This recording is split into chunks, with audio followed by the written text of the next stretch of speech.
Isaque e Rebeca aguardaram por muitos anos até que o ventre dela se abrisse ao milagre da vida. Quando finalmente Rebeca concebeu, percebeu que havia algo incomum naquela gestação. 2 filhos se debatiam dentro de si, como se lutassem ainda no ventre. Inquieta, ela buscou o Senhor, e dele ouviu uma palavra que moldaria o destino de 2 nações.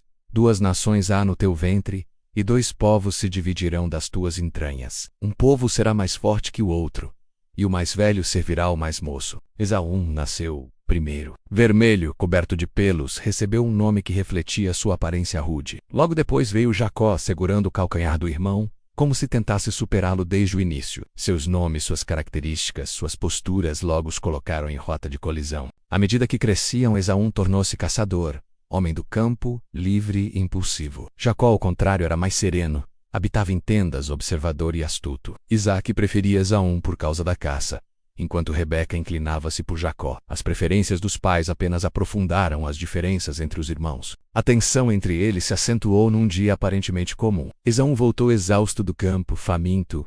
Encontrou Jacó preparando um ensopado. Implorou por um pouco da comida, mas Jacó aproveitou o momento. Vende-me hoje a tua primogenitura, disse. Esaú, guiado pelo estômago e não pela visão do futuro, respondeu. Estou a ponto de morrer. De que me servirá a primogenitura? Assim jurou e vendeu a Jacó seu direito de primogênito por um prato de lentilhas. Uma transação que, embora informal, teve consequências eternas. Anos depois, Isaque, já velho e cego, sentiu que sua hora se aproximava. Chamou Esaú e pediu-lhe que caçasse algo saboroso para que pudesse abençoá-lo antes de morrer. A bênção do pai tinha valor espiritual e simbólico, carregando consigo autoridade, prosperidade e liderança. Rebeca, ouvindo a conversa, urdiu um plano para que Jacó recebesse essa bênção. Tomou roupas de Esaú, preparou a comida, cobriu os braços e o pescoço de Jacó com peles de cabrito para que parecesse peludo como o irmão. Jacó, hesitante, temia ser descoberto, mas Rebeca o incentivou. Caia sobre mim essa maldição. Assim Jacó aproximou-se do pai fingindo ser Esaú. Isaque, desconfiado, estranhou a rapidez com que a caça foi preparada. Pediu que o filho se aproximasse, tocou seus braços, cheirou suas roupas. Tudo parecia indicar que era Esaú, e então pronunciou a bênção. Deus te dê do orvalho dos céus, das gorduras da terra, e abundância de trigo e vinho. Sirvam-te os povos e nações se curvem diante de ti. Sê senhor de teus irmãos, e os filhos de tua mãe se curvem a ti. Malditos sejam os que te amaldiçoarem, e benditos os que te abençoarem. Jacó saiu da presença do pai poucos instantes antes de Esaú chegar. Este preparou a caça, entrou confiante e se apresentou. Ao perceber o engano, Isaque estremeceu violentamente. Teu irmão veio com sutileza e tomou a tua bênção. Esaú clamou com grande amargura. Abençoa-me também, meu pai.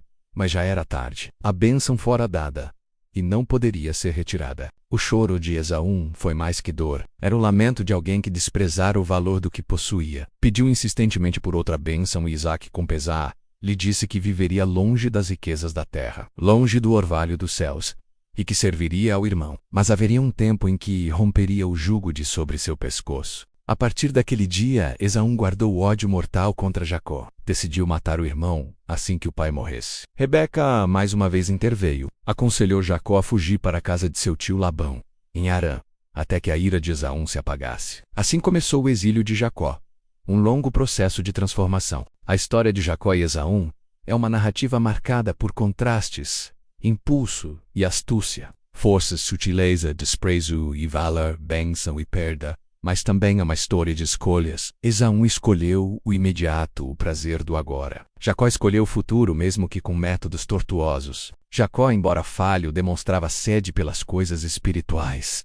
Ele queria a bênção, o favor de Deus, o lugar de liderança. Esaú, embora primogênito, valorizava mais a satisfação momentânea. Ambos erraram. Mas os erros de Jacó revelam também uma inquietação pela herança que vinha de Abraão. Ao longo dos anos seguintes, Deus trataria com Jacó. O homem que enganou seria enganado. A astúcia que usou contra o irmão seria usada contra ele por Labão. No entanto, Deus não o abandonaria. Estava moldando em Jacó não apenas um patriarca, mas um homem segundo o propósito divino. A rivalidade entre Jacó e Esaú também se tornou símbolo da tensão entre carne e espírito. Esaú representa o homem natural dominado por impulsos, guiado pelo que vê e sente. Jacó representa aquele que, embora imperfeito, deseja o favor divino, mesmo que precise passar por um processo de purificação. Mais tarde, Deus mudaria o nome de Jacó para Israel, após uma noite de luta com o anjo. Aquele que começou como usurpador se tornaria o pai das 12 tribos. Esaú, por sua vez, daria origem a Edom, uma nação que em muitos momentos se oporia a Israel.